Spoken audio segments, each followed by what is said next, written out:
Hi friends, എല്ലാവർക്കും നമസ്കാരം. ഇന്ന് നമ്മൾ നല്ല കുറുകിയ രീതിയിലുള്ള ഒരു അടിപൊളി മീൻകറിയുടെ റെസിപ്പി ആയിട്ടാണ് വന്നിരിക്കുന്നത്. ഈ ഒരു മീൻകറി നമുക്ക് ചോറിൻ്റെ കൂടെ മാത്രമല്ല പൊറോട്ടയുടെയും അതുപോലെ ചപ്പാത്തിയുടെ കൂടെ ഒക്കെ കഴിക്കാനും നല്ല കോമ്പിനേഷനാണ്.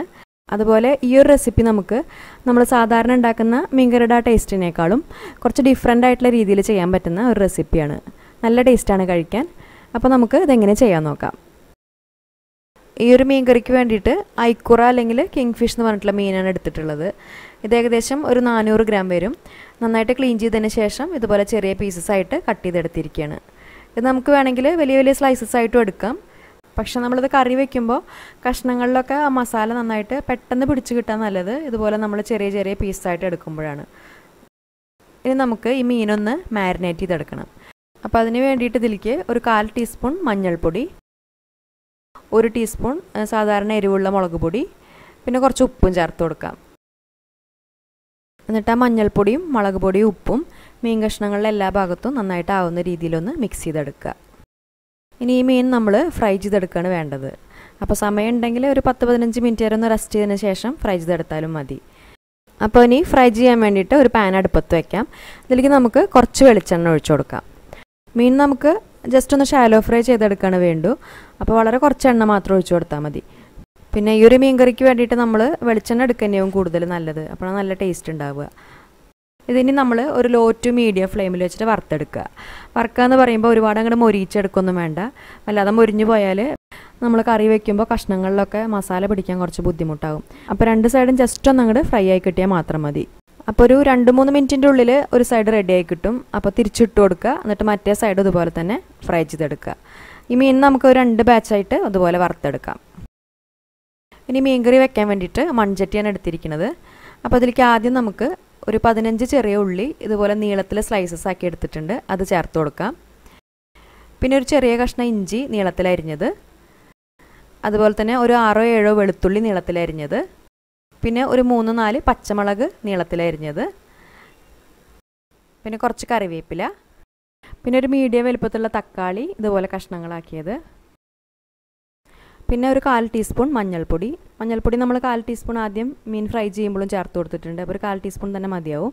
പിന്നെ ഒരു 1 മുതൽ 1.25 ടേബിൾ സ്പൂൺ വരെ സാധാരണ നല്ല എരിവുള്ള മുളക് പൊടി. മുളക് പൊടിയുടെ അളവ് എന്ന് പറയുമ്പോൾ ആവശ്യത്തിനനുസരിച്ച് ചേർക്കുക. ഇതിൽ നമ്മൾ ഇനി കുരുമുളക് പൊടിയും ചേർക്കുന്നുണ്ട്. അപ്പോൾ അതിൻ്റെ എരിവൊക്കെ നോക്കിയിട്ട് അതിനനുസരിച്ച് ചേർത്ത് കൊടുത്താൽ മതി. പിന്നെ 1 ടേബിൾ സ്പൂൺ മല്ലിപ്പൊടി, അതിനുശേഷം 1 ടീസ്പൂൺ കുരുമുളക് പൊടി, പിന്നെ ആവശ്യത്തിനുള്ള ഉപ്പും ചേർത്ത് കൊടുക്കുക. അതിനുശേഷം നമ്മൾ ഇതെല്ലാം കൂടിയിട്ട് ഇതുപോലെ കൈ വെച്ചിട്ട് തന്നെ നന്നായിട്ട് മിക്സ് ചെയ്തെടുക്കുക.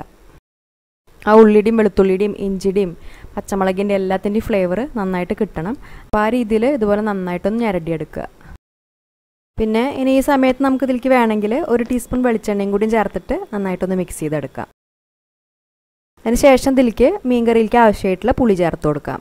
അപ്പോൾ ഒരു ചെറിയ നാരങ്ങ വലുപ്പത്തിലുള്ള പുളി 1/2 കപ്പ് വെള്ളത്തിൽ നന്നായിട്ട് പിഴിഞ്ഞെടുത്തിട്ടുണ്ട്. അത് ഇതിലേക്ക് ചേർക്കാം. പിന്നെ ഈ വാളംപുളിക്ക് പകരമായിട്ട് നമുക്ക് വേണമെങ്കിൽ കുടംപുളി ചേർത്ത് കൊടുത്താലും മതി. അപ്പോൾ നമ്മുടെ പുളിക്കനുസരിച്ച് ചേർക്കുക. അതിനുശേഷം ഇതിലേക്ക് ഒരു 1.5 കപ്പ് 1.5 മുതൽ ഒരു 1.25 കപ്പ് വരെ എടുക്കാം നാളികേരത്തിൻ്റെ 2ാം പാല് ചേർത്ത് കൊടുക്കുക.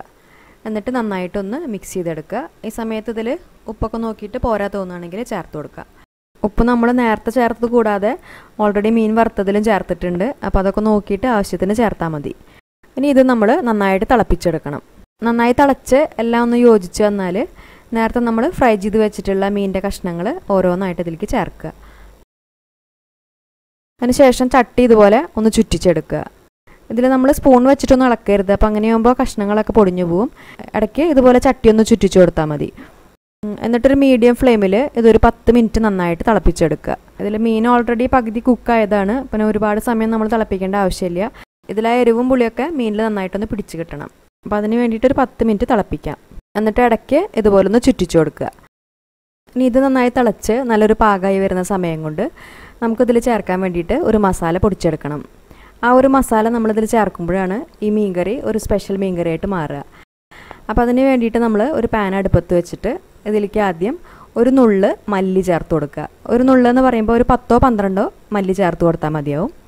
പിന്നെ നമുക്ക് ഒരു 1/2 ടീസ്പൂൺ കുരുമുളക് ചേർക്കാം.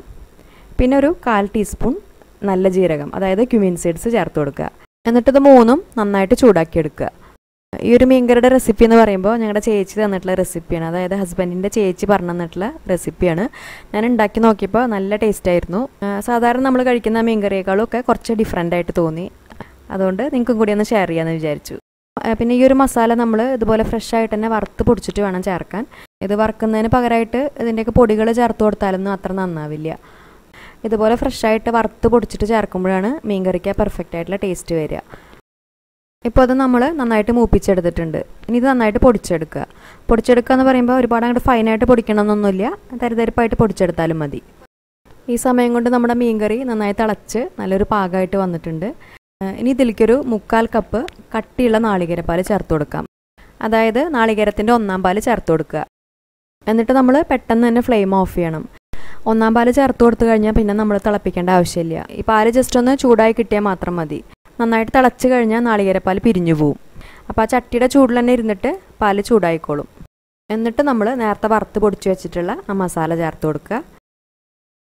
അതിനുശേഷം അവസാനമായിട്ട് കുറച്ച് കറിവേപ്പിലയും ചേർത്തിട്ട് ഇതുപോലെ നന്നായിട്ടൊന്ന് മിക്സ് ചെയ്തെടുക്കുക.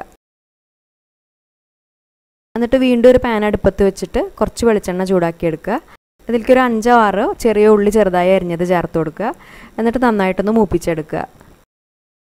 ഇനി ഈ ഉള്ളി ഏകദേശം ഒന്ന് മൂത്ത് വരുന്ന സമയത്ത് കുറച്ച് കറിവേപ്പിലയും ചേർത്ത് കൊടുക്കുക. എന്നിട്ട് ഇതൊരു ഗോൾഡൻ ബ്രൗൺ കളർ ആവുന്നത് വരെ നന്നായിട്ട് മൂപ്പിച്ചെടുക്കുക. എന്നിട്ട് ഈ വറവ് നമ്മൾ മീൻകറിയിൽ ചേർത്ത് കൊടുത്തിട്ട് കുറച്ച് സമയം ഒന്ന് അടച്ചു വെച്ചതിന് ശേഷം നന്നായിട്ട് മിക്സ് ചെയ്തെടുക്കുക.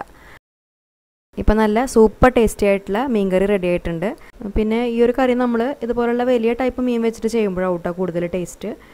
കണ്ടില്ലേ, അതിൻ്റെ കൺസിസ്റ്റൻസി കുറച്ചൊന്ന് കുറുകിയ രീതിയിലാണുള്ളത്. അങ്ങനെ ആകുമ്പോഴാണ് നല്ല ടേസ്റ്റ് ഉണ്ടാവുള്ളൂ.